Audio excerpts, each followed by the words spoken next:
You know, we need to break that psychological barrier and qualify for a major tournament and then build on that, and that's what Ireland did. You know, we know it's going to be a tough game, and you know what, the Republic of Ireland, they've qualified for a lot of competitions. You know, I think they're going to be physical. That's, you know, it's the British way. Every game you play for your country is a massive game.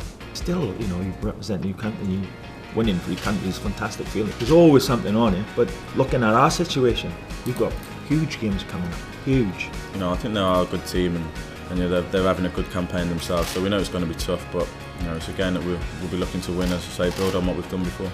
They're a strong team, Ireland, very well organised, and okay, the Euros didn't go so well for them, but they're still a strong team. And, you know, everyone's watching, especially playing against, you know, a team, you know, it's going to be, as the gaffer said before, you know, a derby. What I like about the Irish is you look at the players, and whether it's a friendly or not, they've always got a strong team available. Players always willing to turn up, and it's a feather in their cap. We feel like we played well against Scotland. We did well against Croatia, especially first half. We let that slip a little bit, we feel. We just want to keep that momentum going into the next 4 games and really, you know, try and aim for, you know, trying to win 3 of the last 4, really.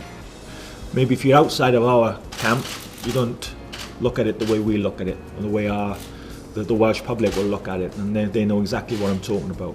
But these games are huge for us, massive. And you know, if this campaign is over, then okay, we'll try and finish strongly, and then, you know, go again for the next one.